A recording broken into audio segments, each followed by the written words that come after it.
Բարև ձեզ, մարդը որպես բարձրագույն արժեք, դեռևս վերածննդի շրջանում առաջ մղված այդ գաղափարի հիմքում հետևյալներ։ Մարդն ինքը կարող է զարգացնել անձնային հատկանիշները, ստեղծել ներդաշնակություն իր ներքին էության և շրջապատող աշխարհի միջև։ Այլ կերպ ասած, սա նշանակում էր, որ ծագումը կարևոր չէ, այլ սեփական նախաձեռնություններն ու կրթությունը։ Կրթություն հասկացությունը այս դեպքում ամենևին չի մնում զուտ ակադեմիական շրջանակում, այլ դուրս է գալիս դրա սահմաններից։ Զրույցներ կանանց իրավունքների մասին այս հաղորդման շրջանակում կքննարկենք հենց կրթության հարցերը, այն դիտարկելով նաև ընտանիքում բռնության կանխարգելմանը վերաբերող օրենքի շրջանակում։ Թեման քննարկենք Հայաստանի Հանրապետության կրթության, գիտության, մշակույթի և սպորտի փոխնախարար Ժաննա Անդրեասյանի հետ։ Շնորհակալություն Տիկին Անդրեասյան մեր հրավերը ընդունելու համար։ Թերևս այն հարցից սկսենք, թե կրթություն հասկացությունը ընդհանրապես որտեղից է սկսվում։ Շնորհակալություն հրավերի համար, շատ կարևոր թեմա է եւ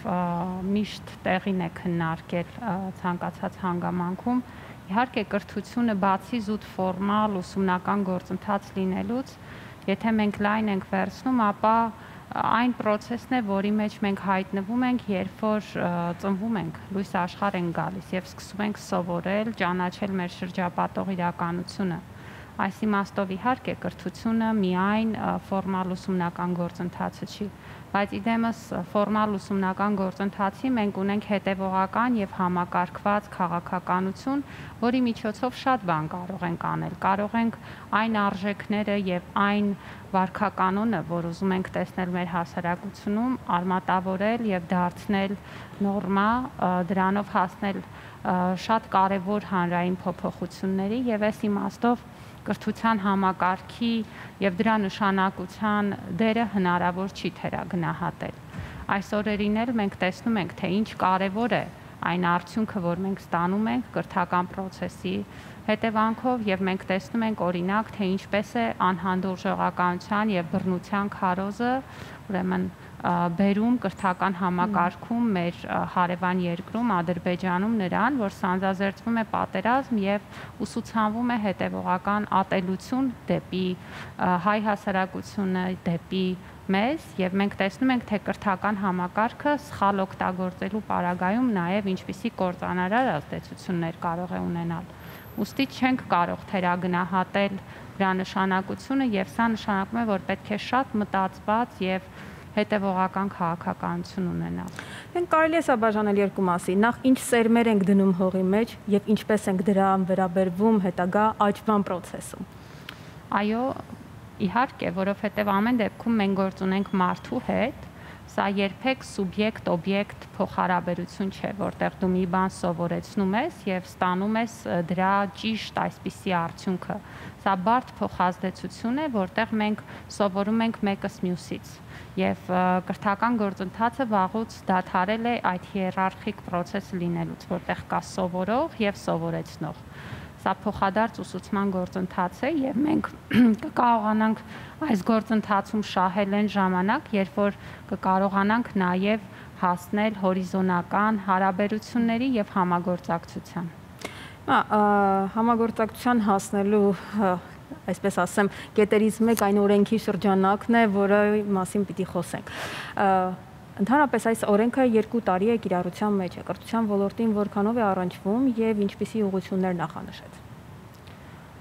Գիտեք, կարծում եմ, որ մեծ չափով է առնչվում, որովհետև կրթական համակարգը մեր երկրի ամենամեծ համակարգերից մեկն է եւ շահառուները, որոնք առնչված են կրթական համակարգին, շատ մեծ են։ Եվ սա նշանակում է, որ կրթական համակարգը նաև մեր այն գործիքներից մեկն է, որի միջոցով մենք կարող ենք տեսնել խնդիրները եւ ճիշտ պահին արձագանքել դրան։ Այդ թվում նաև բռնության դեպքերը։ Եթե մենք նայում ենք օրենքով սահմանված բռնության տեսակներին, ապա տեսնում ենք, որ դրանք բազմազան են։ Եվ այստեղ կարևոր է նաև հասարակության զգայունությունը բարձրացնել բռնության այն տեսակների հանդեպ, որոնք առաջին հայացքից գուցե այդքան էլ տեսանելի չեն, ինչպես օրինակ անտեսումը, որը հատկապես երեխաների մակարդակում ուրեմն շատ կործանարար հետևանքներ կարող է ունենալ երեխայի հոգեկան առողջության, նրա զարգացման եւ կարողությունների վրա, նրա ամբողջ հետագա ճակատագրի վրա։ Մենք խոսում ենք հոգեբանական բռնությունից, մենք խոսում ենք բռնության այլ տեսակներից, որոնք իհարկե մի քանի անգամ իրենց վնասարար ազդեցությունը բազմապատկում են, երբ որ մենք երեխաների նկատմամբ բռնությունն ենք դիտարկում։ Այս իմաստով դպրոցը եւ կրթական համակարգը կարող է լինել այն սկզբնական ուրեմն ազդակ կրող համակարգը, որը նկատում է բռնությունը եւ արձագանքում է պատկան մարմիններին դրա մասին, եւ այս իմաստով մենք առաջին հերթին կարիք ունենք նաեւ որպեսզի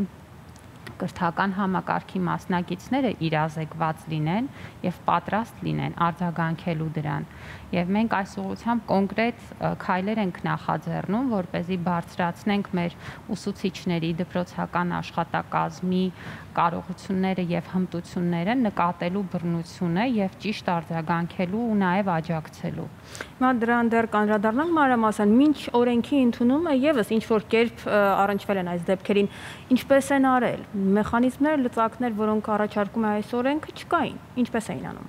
Գիտեք, ճիշտ եք, իհարկե բռնությունը որևէ մեկիս համար նորություն չի եւ մենք միշտ ենք դրան առնչվել անկախ որևէ օրենսդրական դաշտից, բայց օրենսդրական դաշտը թույլ է տալիս ավելի համակարգված քաղաքականություն մշակել եւ ինստիտուցիոնալ արձագանքել։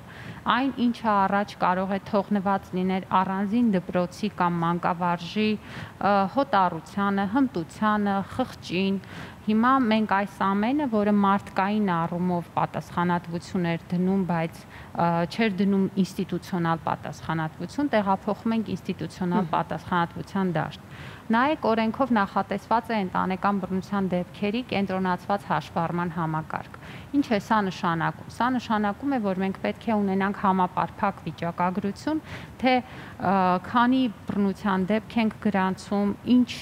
հիմնական ուրեմն առանձնահատկություններ ունեն դրանք, դրանցից քանիսն են երեխաների նկատմամբ իրականացվում, արդյոք առավելապես ֆիզիկական բռնության դեպքեր են, թե առավելապես խոսում ենք հոգեբանական եւ այլ բռնությունների մասին։ Դպրոցները եւ կրթական համակարգը դառնում են այս հաշվառման համակարգի օղակներից մեկը։ Նշանակում է, որ կրթական համակարգը նույնպես պետք է հավաքագրի եւ ամրագրի այն դեպքերը, որոնք ստանում են, եւ սա դնում է նաեւ կոնկրետ պարտավորություն, կոնկրետ ժամկետներում այդ դեպքերին ահազանգելու եւ դրա մասին տեղեկացնելու արդեն սոցիալական ծառայություններին եւ ըստ անհրաժեշտության իրավապահ մարմիններին։ Այսինքն այստեղ մենք գործ ունենք մի իրավիճակի հետ, երբ որ դերերն ու պատասխանատվությունները հստակ բաշխվում են եւ սա նաեւ կարող է թույլ տալ բարձրացնել արդյունավետությունը, արձագանքելու եւ գործելու։ Արդյոք կա արդեն վիճակագրություն։ Գիտեմ, որ մեր գործընկերները աշխատանքի եւ սոցիալական հարցերի նախարարությունից ներկայումս առաջին փուլի տվյալները ամփոփում են եւ հուսով եմ, որ այս տարվա ընթացքում մենք կունենանք այդ վիճակագրության նաեւ հանրայնացումը, որովհետեւ նախատեսված է, որ այդ վիճակագրությունը կիսամյակը մեկ անգամ պետք է նաեւ հանրայնացվի։ Դրանք վերաբերում են կրթական բոլոր հաստատություններին, առնչվող դեպքերին։ Դրանք վերաբերում են կրթական, առողջապահական, իրավապահ համակարգի բոլոր օղակներում գրանցված բռնության դեպքերին, որտեղ մինչ այս մենք առավելապես ունեինք ոստիկանության կողմից հրապարակվող վիճակագրություն, որն իհարկե ամբողջական չի եւ արտացոլում է միայն ոստիկանություն դիմաց եւ հասած դեպքերը, իսկ սա թույլ է տալու, որպեսզի մենք քիչ թե շատ ավելի ամբողջական պատկերացում ստանանք ամբողջ ուրեմն հանրային կառույցներից, որոնք առնչվում են բռնության հետ, բայց իհարկե բոլորս հասկանում ենք, որ բռնությունը այն երևույթն է, որ մեծամասամբ լատենտային է, այսինքն գրանցված դեպքերը երբեք չեն արտացոլում ամբողջ իրականությունը։ Հիմա կրթական հաստատությունում ենթադրենք, նախ ինչի վրա հիման վրա է այդ ենթադրություններն արվում, զրույցներ են տեղի ունենում, ինչ է արվում, եւ արդյոք այստեղ միայն երեխայի ֆակտորն է հաշվի առնվում, թե նաեւ ամբողջ ընտանիքին դրան։ Չէ, իհարկե, նայեք, երբ որ մենք խոսում ենք բռնության դեպքերի արտացոլումից կրթական համակարգի կողմից դրան արձագանքելուց, ապա մի քանի շերտ պիտի առանձնացնենք։ Իհարկե, ամենամեծ շերտը երեխաներն են, որի միջոցով ազդակ է ստացվում ուրեմն երեխայի ընտանիքում առկա բռնության մասին եւ այստեղ հիմնականում այդ բռնությունը չի լինում երբեք միայն երեխայի նկատմամբ բռնություն, միշտ երբ որ սովորաբար տեղի ունի ընտանեկան բռնության դեպք, ապա այստեղ մենք ունենք ավելի բազմաշերտ երևույթ եւ սովորաբար կնոջ ամուսնու նկատմամբ բռնությունը նաեւ պրոյեկտվում է երեխաների նկատմամբ բռնության ուրեմն դրսևորումներով, բայց բացի այս շերտից մենք կրթական համակարգում ունենք մեծ թվով աշխատակիցներ, մենք ունենք շուրջ 38,000 ուսուցիչներ միայն դպրոցական մակարդակում, իսկ եթե բարձրանանք նաև կրթական մյուս մակարդակները, տասնյակ հազարավոր մարդկանց մասին ենք խոսում, եւ արձագանքի երկրորդ մեխանիզմը արդեն կրթական հաստատությունների որպես գործատուների արձագանքն է իրենց աշխատակիցների խնդիրներին, որը պետք է լինի ոչ միայն կոնկրետ կրթական համակարգի խնդիրը, այլ ցանկացած գործատու աշխատող հարաբերություններում նման ազդակների եւ նման գործիքների արկայության հնարավորությունը, որը նույնպես շատ կարեւոր է։ Այդ թեմայի մասին, քանի որ խոսեցիք, անդրադառնանք այս իրավիճակում ինչպիսի պատկեր ունենք, եթե կան նման ազդակներ։ Ես այս պահին կդժվարանամ ասել, ինչպիսի պատկեր ունենք, որովհետև սրա համար պիտի սպասենք առնվազն այս վիճակագրության տվյալներին, որոնք ամփոփվում են աշխատանքի եւ սոցիալական հարցերի նախարարության կողմից, բայց առնվազն կարող եմ ենթադրել, որ պատկերը դժվար թե շատ տարբերվի ընդհանուր հանրության մեր պատկերից, որովհետև կրթական համակարգը մեր հասարակության մի մասն է եւ այն բոլոր խնդիրները, որ ունենք մեր հասարակությունում,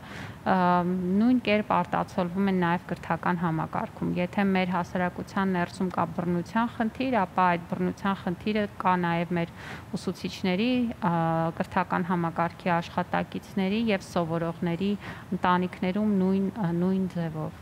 Դուք անդրադարձաք այն դեպքերին, որ ուսուցիչները վերապատրաստվեն եւ այլն, որպեսզի կարողանան ավելի արդյունավետ աշխատել երեխաների հետ եւ նկատեն ինչ դասընթացներ են անցկացվում եւ վերապատրաստումը ինչպիսի փուլեր է ընդգրկում։ Մենք պարբերաբար ունեցել ենք տարբեր վերապատրաստումներ, բայց նաեւ հիմա փորձում ենք սա դարձնել պետական քաղաքականության մաս։ Ինչ է սա նշանակում, գիտեք, կրթական համակարգում մենք ունենք հանրապետական մանկավարժահոգեբանական աջակցության կենտրոն եւ նաեւ տարածքային մանկավարժահոգեբանական աջակցության կենտրոններ, որոնք նախկին հատուկ դպրոցներն են վերակազմավորված այսպիսի կենտրոնների։ Եվ այստեղ մենք ուրեմն ռեգուլյար վերապատրաստումների մի մոդուլ, որ այժմ փորձում ենք դնել, դա ուրեմն բռնության դեմ արդյունավետ այս արձագանքի մեխանիզմների ուսուցանումն է, եւ այստեղ տարբեր շերտեր ունենք։ Դուք գիտեք, որ շատ մեծ խնդիր է նաև բռնությունը դպրոցում, այսպես կոչված բուլինգը, եւ նաև այս վերջի տարիներին մեծ թափ հավաքող այնպիսի երևույթ, ինչպիսին կիբերբուլինգն է։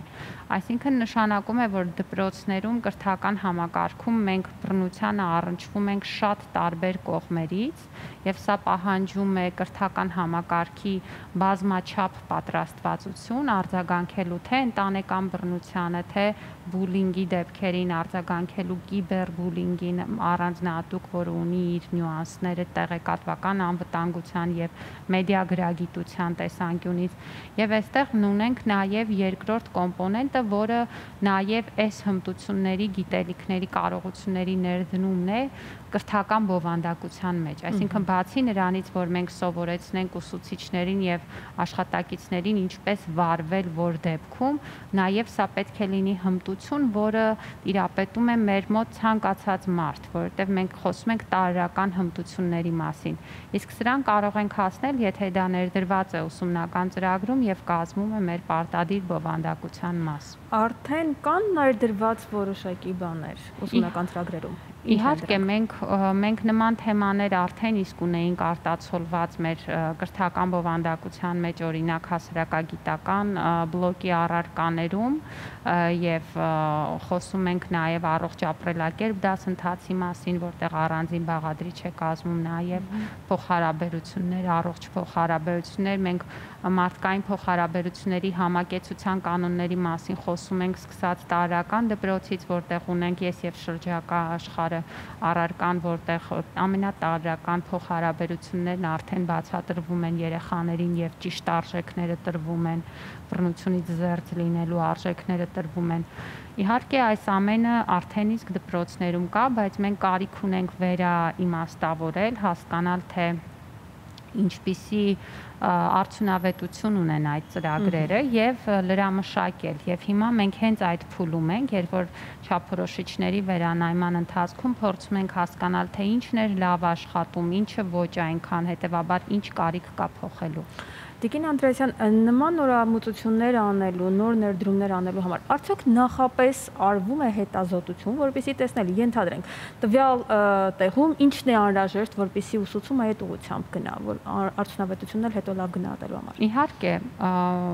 ուսումնասիրությունները, հետո նաև փորձարկումները պարտադիր բաղադրիչն են կրթական գործընթացների փոփոխության Եվ ես ուզում եմ ասել, որ կրթական փոփոխությունները դրանք երբեք կարճաժամկետ փոփոխություններ չեն։ Հետևաբար մենք պետք է շատ լավ մտածված ու հետևողական քայլ առ քայլ գնանք դրանց, եւ այս բովանդակության փոփոխություններն էլ ծրագրված ու մտածված են այդպես, որ մենք առնվազն երբ սկսում ենք ձեր հետ խոսել այդ մասին արդեն այս տարվանից, մենք նախատեսում ենք այդ փոփոխությունների ներդրումը դեռևս 2022 թվականին, այսինքն մենք մեզ տալիս ենք այդ ժամանակը փորձարկելու, տեսնելու թե ինչպիսի արձագանքներ կան, ինչպիսի ուրեմն ռեալ պրակտիկաներ են ձևավորվում դրա արդյունքում լրամշակելու եւ կրթական համակարգ տանելու մի բան, որն արդեն իսկ լավ մտածված, փորձարկված եւ մշակված է։ Ընտանիքի դերը երեխայի կրթության եւ դաստիարակության հարցում ինչպիսին է եւ դուք ձեր աշխատանքի ընթացքում ինչպիսի խնդիրների եք առնչվել։ Գիտեք, մենք բոլորս ոչ միայն նկատի ունեմ Հայաստանի հասարակությունը, այլ մեր ժամանակի հասարակությունը ապրում է մի իրավիճակում, երբ որ ընտանիքի դերը գնալով ուրեմն վերափոխվում է։ Եվ սա նշանակում է, որ այն կողմնակի ազդեցությունները, որ կրում է երեխան, շատ ավելի զգալի են դառնում։ Ինֆորմացիոն հոսքերի հասանելիությունը, տարբեր աղբյուրների հասանելիությունը ստեղծում է մի իրավիճակ, երբ որ այն դասական պատկերացումը, որ ընտանիքից եկող տեղեկատվությունը եւ ընտանիքի ազդեցությունն էր գերակշիռ, փոխարինվում է նրանով, որ այդ ազդեցությունները բազմաթիվ են եւ հետեւաբար ընտանիքն ու դպրոցը պիտի համագործակցեն, որպեսզի այդ տեղեկատվական բազմազանության եւ շատ հաճախ նաեւ ապատեղեկատվության ու թյուր տեղեկատվության մեջ կարողանան կատարել են ուղենիշի եւ ուղեցույցի դերը երեխաների համար, որը կարող է նաեւ ճիշտ արժեքային միջավայր ձևավորել։ Այստեղ մենք իրոք կարիք ունենք գտնելու նոր արդյունավետ ձևեր կրթական համակարգի ու ծնողների փոխհարաբերության ու համագործակցության, որովհետեւ երբեք մի օղակ առանց մյուսի չի կարող արդյունավետ լինել։ Մենք կարող ենք հաջողել մենակ այն դեպքում, երբ որ ընտանիքը, ծնողները արդյունավետ ներգրավված են կրթական գործընթացում եւ համատեղ են աշխատանք անում։ Եթե դպրոցը սովորեցնում է մի բան եւ գալիս է երեխան տուն եւ ընտանիքում լսում է դրա հակառակ բանը, մենք երբեք չենք կարողանալու արդյունք ունենալ։ Ես կարծում եմ, գիտեք, մենք հաճախ խոսում ենք, որ այս համավարակը բացի մարտահրավերներից նաև հնարավորություններ բացեց։ Օրինակ, երբ որ մենք գարնանը ստիպված եղանք շատ արագ անցում կատարել հեռավար ուսուցման, սա բերեց նրան, որ ընտանիքները ավելի շատ ներգրավվեցին կրթական process-ում, նրանք սկսեցին տեսնել այն, ինչ սովորաբար չեն տեսնում, մնում է փակ դասասենյակներում։ Եվ սա տեսանելի դարձրեց ինչպես խնդիրները, բայց նաև մենք բացի խնդիրներից, որ շատ ավելի ակնհայտ ծնողները տեսան, դպրոցները տեսան, եղան նաև շատ լավ համագործակցության օրինակներ, թե ինչպես համատեղ աշխատելով ուսուցիչն ու ծնողը այդ բարդ իրավիճակում կարողացան շատ ավելի լավ արդյունք ստանալ եւ ես կարծում եմ, որ մենք պիտի այդ դրական փորձի վրա նաև կառուցենք մեր մոտեցումները եւ կարողանանք այդ համագործակցությունը խորացնել ու ընդլայնել։ Սա այն իդեալական process-ն է, որը կարող են գերազանցել, բայց երբեմն լինում են դեպքեր, երբ նույն ծնողավարության հետ կապված խնդիրներ կան։ Ինչպես են կրթական ոլորտի օղակները այս հարցերին առնչվում։ Այո, ճիշտ եք։ Մենք նաև այս տարի ազգային ժողովում ընդունվեց նախադպրոցական կրթության մասին օրենքը, որտեղ հատուկ առանձին գործառույթ նախադպրոցական հաստատությունների մակարդակում շեշտել ենք ծնողավարման դասընթացները եւ կարծում եմ սա էլի համատեղ աշխատանքի խնդիր է, որը պետք է տանի ինչպես կրթական համակարգը, բայց ոչ պակաս նաև սոցիալական ծառայությունները եւ նաև այլ կառույցներ։ Եվ մենք իրոք կարիք ունենք դրական ծնողավարման կարողությունների, հմտությունների զարգացման, շատ հաճախ նույնիսկ գիտելիքների եւ տարրական կանոնների իմացության փոխանցման եւ իհարկե այս ուղղությամբ աշխատանքը պետք է լինի շատ հետևողական ու մտածված, որովհետեւ նաեւ գիտեք, այստեղ մեխանիզմները տարբեր են եւ մենք չենք կարող դրսի որևէ փորձ ուղակի բերել եւ կիրառել Հայաստանում։ Մենք պիտի հաշվի առնենք այն մշակութային լոկալ առանձնահատկությունները, որ կան եւ գտնենք ծնողների հետ աշխատանքի լավագույն տարբերակ։ Ու ես վստահ եմ, որ դա հնարավոր է, որովհետեւ մենք ունենք շատ դպրոցներ, որոնք նման մեխանիզմներով աշխատում են եւ շատ լավ համագործակցության ձևաչափեր են կիրառում ծնողների հետ եւ կրթության ռազմավարության մեջ, որ մենք առաջիկայում նախատեսում ենք քննարկել եւ ընդունել առաջիկա տարիների համար, առանձնահատուկ տեղ ենք տվել հենց նման աշխատանքի մոդելների մշակմանը, ծնողների ներգրավման եւ նաեւ նրանց այս կարողությունների զարգացման եւ սա հետեւողականորեն պիտի առաջ տանենք։ Լինում են դեպքեր, երբ երկու ծնողն էլ շատ սիրում են, շատ հարգում են իրենց երեխային, իրենց պատկերացումների շրջանակում, բայց իրենք իրար հետ շատ վատ հարաբերությունների մեջ են։ Այս դեպքերին, երբ առնչվում են ուսուցիչները, կրթության ոլորտի ներկայացուցիչները, ինչպես են կարողանում գլուխ հանել կամ հասկացնել այդ ծնողներին, որ ի վերջո իրենց հարաբերություններից նաև տուժում է երեխան։ Գիտեք, այո, սա իհարկե բարդ խնդիր է եւ կարծում եմ, որ այստեղ մենք շատ տարբեր իրավիճակներ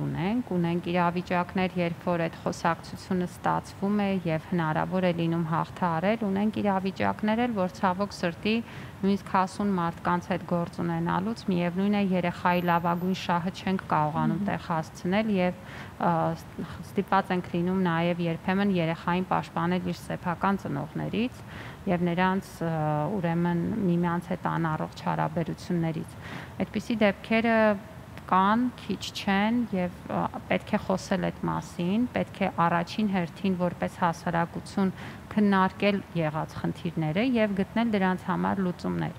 Այստեղ իհարկե ստանդարտ լուծումներ չկան, որովհետեւ յուրաքանչյուր իրավիճակ պահանջում է նրբանկատ եւ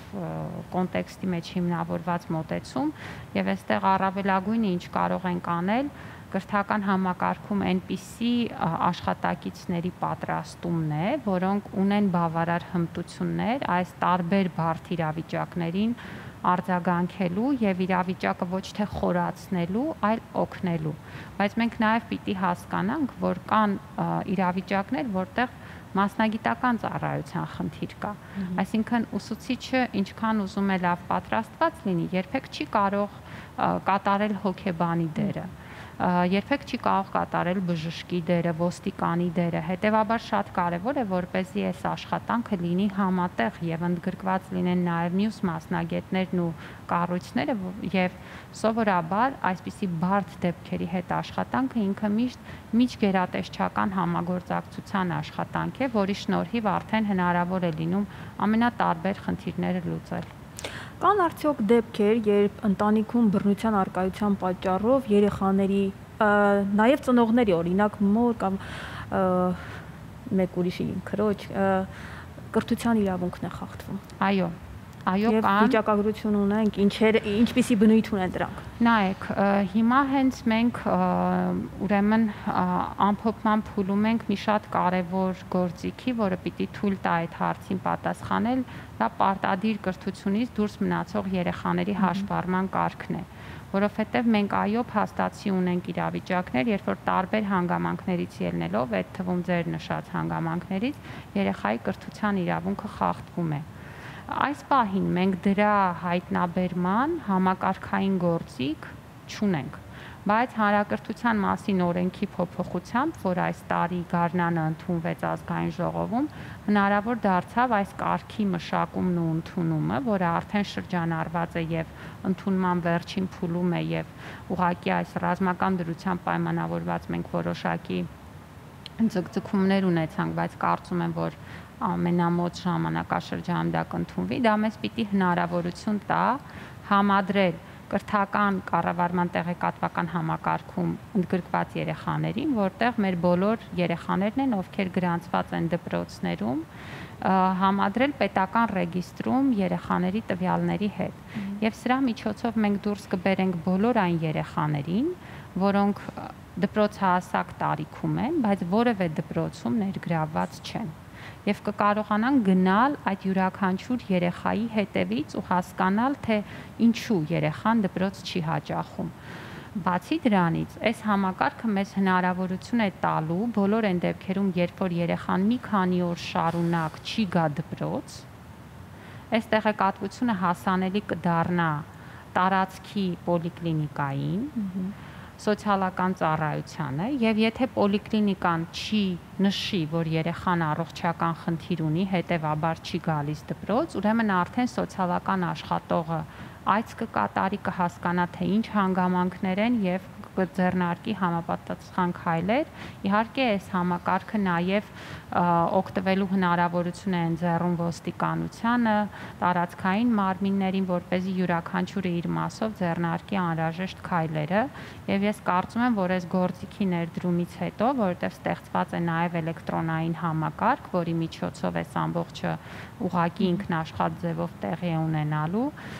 սա մեզ թույլ է տալու շատ ավելի արդյունավետ արձագանքել տարբեր դեպքերին, այդ թվում նաև բռնության հետ կապված իրավիճակներին։ Քանի որ հաղորդումը հիմնականում վերաբերում է կանանց իրավունքներին, փորձենք հասկանալ այս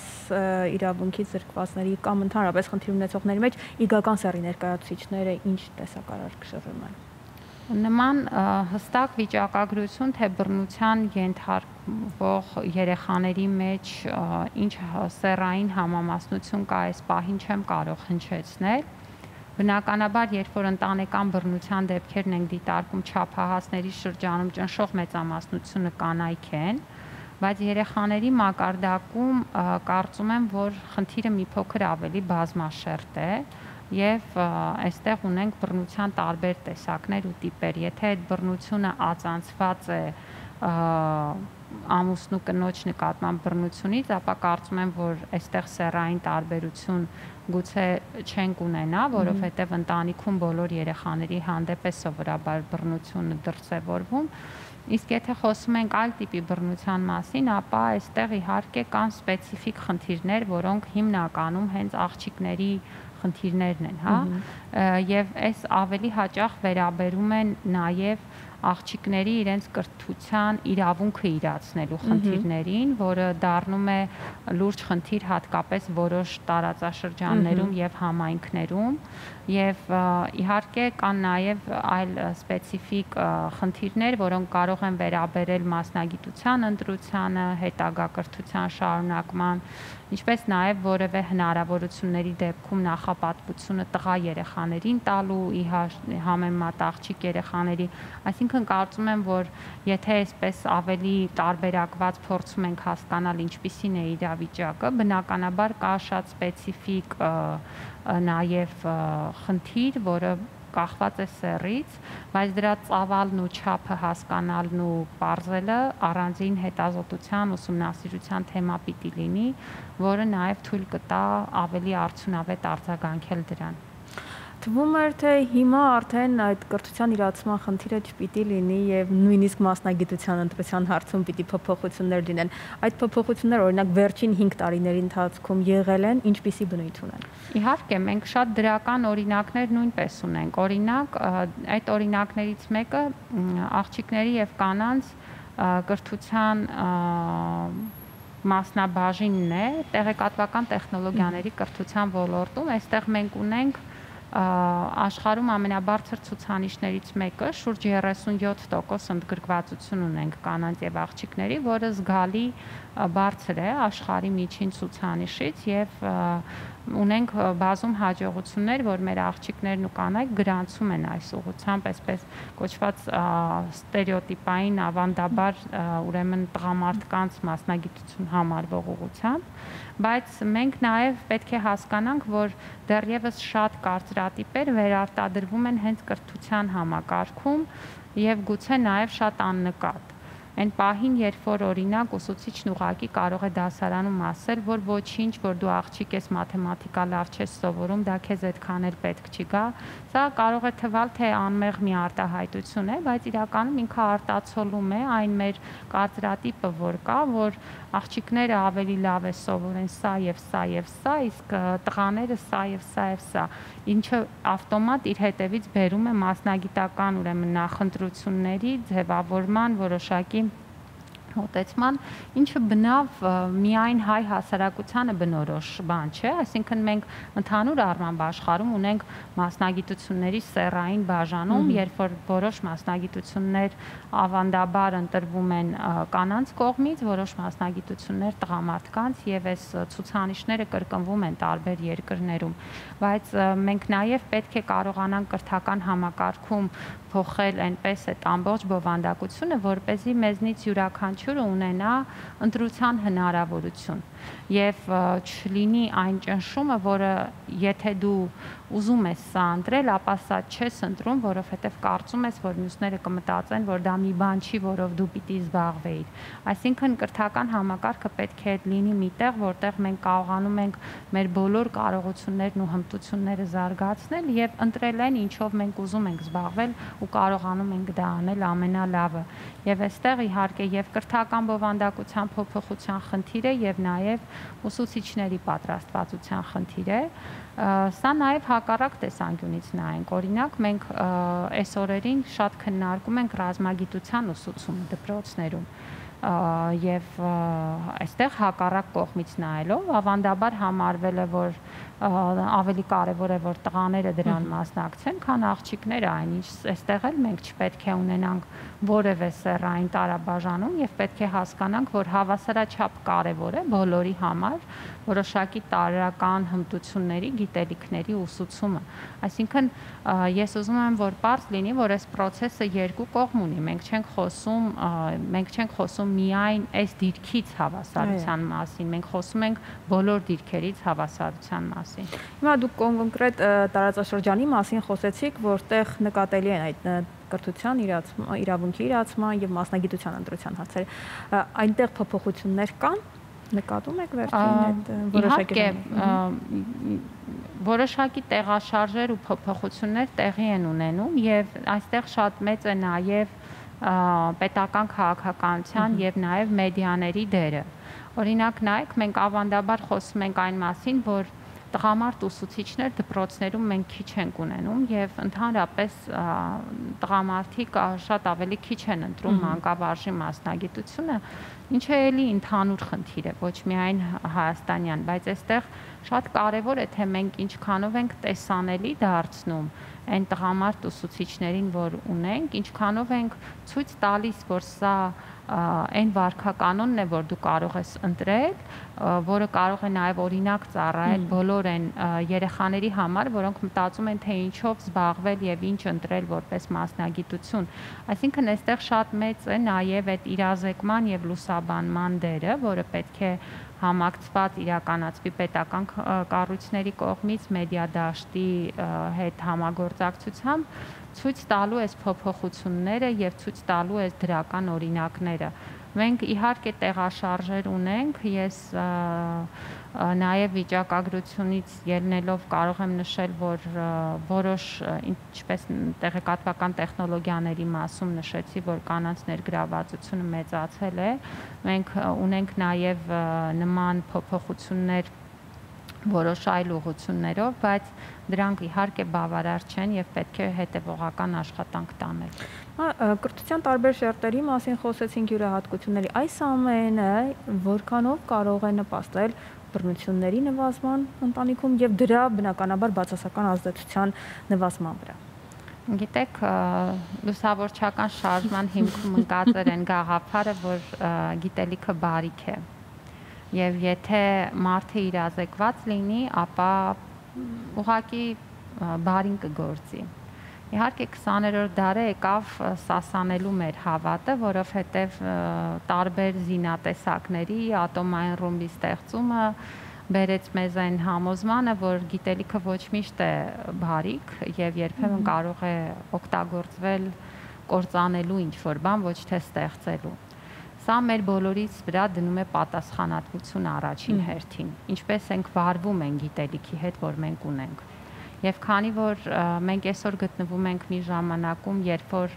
ինֆորմացիան ու զուտ գիտելիքի փոխանցումը այլևս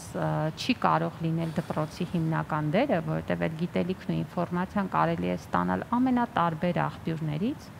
այստեղ կրթական համակարգի հիմնական դերը դառնում է հենց ուղղորդելը, ինչպես վարվել այդ գիտելիքի հետ, ինչպես անել, որ դա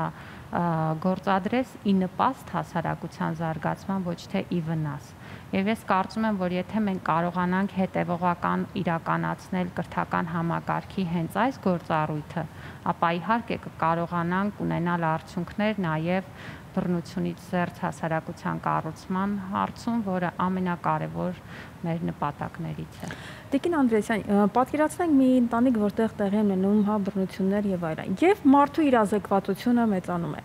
Այստեղ որքանով են ավելանում հնարավորությունները միմյանց փոխելու եւ ոչ թե սահմանազատում դնելու եւ ավելի բևեռանալու։ Գիտեք, ընտանեկան բռնության տարբերակման պարագայում մի շատ կարևոր մեթոդաբանական հարց կա՝ տարբերել ընտանեկան բռնությունը ընտանեկան կոնֆլիկտից, որովհետև կոնֆլիկտ ունենում ենք յուրաքանչյուրս մեր բոլոր ընտանիքներում եւ թույլ տվեք ասել, որ սա հարաբերությունների մի անբաժան մասն է։ Եթե մենք ապրում ենք, մենք զարգանում ենք, փոխվում ենք, ապա կոնֆլիկտները, վեճերը անբաժան մասն են։ Բայց երբ որ խոսում ենք ընտանեկան բռնության մասին, այստեղ մենք խոսում ենք հետևողական մի մոտեցման մասին, երբ որ անդամներից մեկը ընտանիքի փորձում է ենթարկեցնել մյուսին, ոտնահարելով նրա շահերը, նրա իրավունքները եւ ի վնաս նրա անընդհատ վարելով այդ ուրեմն գործունեությունը։ Այսինքն մենք կոնկրետ իրավիճակների հետ գործ ունենք։ Երբ որ խոսում ենք ընտանեկան բռնության մասին, սովորաբար սա շարունակաբար կրկնվող իրավիճակ է։ Եվ պետք է տարբերակել կոնֆլիկտները բռնությունից։ Հենց որ մենք կարողանանք դա տարբերակել, մեր վախերը, ինչպես արձագանքել դրան, նույնպես մի կողմ կգնան, որովհետև բնականաբար, եթե ընտանիքում կա կոնֆլիկտ, չպետք է մենք մտածենք, որ միակ ճանապարհը այն է, որ ընտանիքը պետք է առանձնանա։ Ոչ իհարկե, պետք է առաջին հերթին հասկանալ պատճառները, խնդիրը եւ ստեղծել իրավիճակ, որ ընտանիքի անդամները իրենք հասկանան եւ լուծեն այդ խնդիրները։ Բայց եթե մենք գործ ունենք իրավիճակի հետ, երբ որ կա բռնարարը, որը հետևողականորեն բռնություն է գործադրում եւ դիմացինը անպաշտպան է ու չի կարողանում արձագանքել ու պաշտպանել իր շահերը, այստեղ ցանկացածից պարտքն է լինելու միջամտել եւ ապահովել ուրեմն այս մարդու անվտանգությունն ու ապահովությունը։ Բայց սա նուրբ աշխատանք է։ Հենց դրա պատճառով էլ պետք է շատ լուրջ ռեսուրս դնել, զարգացնել սոցիալական աշխատողների կարողությունները, ոստիկանների կարողությունները, որպեսզի նրանք էլ ճիշտ արձագանքեն, կարողանան տարբերակել մի իրավիճակը մյուսից, եւ նաեւ եթե մենք ընդհանուր վիճակագրությանն ենք նայում, ապա ընդհանուր առմամբ նույնիսկ ընտանեկան բռնության դեպքերի պարագայում շուրջ 20-30%-ը հաշտեցման են գնում եւ որոշակի վերամիավորման գործընթացներ են տեղի ունենում։ Մենք այստեղ պիտի հասկանանք, որ մարդիկ փոխվում են, իրավիճակները փոխվում են եւ մենք պիտի կարողանանք ուղղակի աջակցել։ Իհարկե, այստեղ ելի եմ ասում, ամենակարևորը իրավիճակները տարբերակելն ու համապատասխան արձագանք տալն է։ Մեր թողարկումներից մեկի ժամանակ մեր հյուրերից մեկը այսպեսի միտք առաջարկեց, որ կանանց տնտեսական հզորացմանը պետք է նաև ուշադրություն դարձնել։ Այսինքն երբեմն նրանք այդ խնդիրների հետ հաշտվում են, մնում են, որովհետև երբեմն տեղ գնալու կամ նույն մասնագիտությունը իրացնելու հնարավորություն չունեն։ Սա ընդհանուր առմամբ կրթությունից է նաև կախված։ Այսինքն տնտեսապես հզորանալ նշանակում է նախ կրթություն ունենալ։ Այս հարցերը ինչպես եք քննարկում։ Իհարկե, ճիշտ եք, կանանց տնտեսական հզորացումը բռնության, նրանց արդյունավետ արձագանքի եւ կանխարգելման մեխանիզմներից մեկն է եւ շատ կարեւոր է, որպեսզի մենք իրացնենք այդ պոտենցիալը, բայց ես ձեզ մի ուրիշ բան ասեմ։ Մեզ մոտ, երբ որ նայում ենք չաշխատող կանանց, նրանց շուրջ կեսը ունի մասնագիտական կրթություն։ Այսինքն ստացվում է, որ նրանք որոշակի մասնագիտություն են ձեռք բերել եւ մեզ մոտ բարձրագույն կրթություն ստացողների համամասնության մեջ կանայք ավելի մեծ բաժին են կազմում։ Ստացվում է, որ կանայք ստանում են այդ կրթությունը, բայց այնուամենայնիվ խնդիրը չի լուծվում, որտեղ բացի կրթությունը ստանալուց անհրաժեշտ է նաև այդ կրթությունը կիրառելու եւ դա նաև պոտենցիալից իրական ռեսուրսի վերածելու կարողությունների զարգացում։ Սա մի կողմից կրթական համակարգի խնդիրն է, որ եթե այդ կրթությունը արդյունավետ լինի, ուրեմն մարդը կստանա նաև այդ հմտությունները, բայց մյուս կողմից էլ սա արդեն մեր տնտեսության, աշխատանքային շուկայի եւ դրա հնարավորությունների խնդիրն է,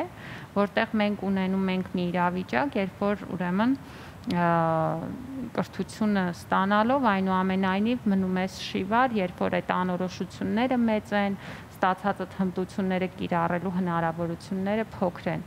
Այստեղ խնդիր կարող է լինել նաև այն, թե ինչ ենք մենք դիտում կրթությունը կանանց համար, որովհետև մենք կարող ենք տեսնել, որ կանայք կրթություն են ստանում նաև այն ընտանիքներում, որտեղ կարծում են, որ կրթություն պետք է լինի, իսկ աշխատանք ոչ։ Եվ մեր մոտ ուրեմն վերջին հետազոտություններից մեկում տղամարդկանց շուտ 17% հարցված գտել էր, որ կանայք չպետք է աշխատեն։ Այսինքն մենք այստեղ պետք է հասկանանք, թե ինչպիսի արժեքային միջավայրի հետ գործ ունենք եւ այստեղ ճիշտն ասած ես կրթության դերը շատ ավելի տեսնում եմ այդ արժեքային դաշտը ճիշտ ձևավորելու մեջ, որպեսզի մենք դադարենք այդպես կարծել եւ հասկանանք, որ կանանց ռեսուրսի օգտագործումը եւ կանանց արդյունավետ իրացվածությունը մեր հասարակության զարգացման համար է, դա կանանց համար չի։ Այսինքն կանանց տնտեսական հզորացումը կանանց խնդիրը չի, դա հասարակության խնդիրն է։ Կանայք կազմում են մեր հասարակության 50%-ը եւ ավելին եւ ունենալով սահմանափակ մարդկային ռեսուրսներ մեզ համար օրվա խնդիր է, որպեսզի յուրաքանչյուր մարդ մեր հասարակությունում իրացնի իր պոտենցիալը։ Հետևաբար կրթական համակարգի ամենագլոբալ խնդիրներից մեկը այդ ճիշտ արժեքային դաշտը ձևավորելն է, որտեղ կանանց կրթություն ստանալու, այնուհետև աշխատելու հնարավորությունները, բացի օրենսդրական սահմանված լինելուց, իրական պրակտիկա կդառնան եւ այլևս չեն հանդիպի այդ սուբյեկտիվ խոչընդոտներին։ Դուք կանխեցիք իմ հաջորդ հարցը հենց արժեքային առումով, այսինքն անպայման չէ որ մարդը ակադեմիական առումով կարող է կրթություն, բայց մտածելակերպը այլ է։ Այստեղ պետք է փոխել արժեքները եւ մտածողությունը։ Հաճախ ամենալավ նորությունը անգամ երբ փորձում ենք ներդնել եւ ասում որ դա շատ լավ է քեզ համար, մեկ է մարդը որոշակի պատկերացումներ ու գիտելիքներ ունի եւ դժվարությամբ է ընդունում այդ նորությունը։ Ինչպես անել, որ գտնել այդ ոսկե միջինը եւ իր համար դա դարձնել շահեկան եւ ձեզ համար։ Ներդրողների ավերջի։ Սա մասնագիտական աշխատանք է, կրթության process-ը հենց այդ process-ն է, որովհետև կրթության գործընթացը անգիր անելու գործընթաց չպետք է լինի, որ ուղղակի դու ասես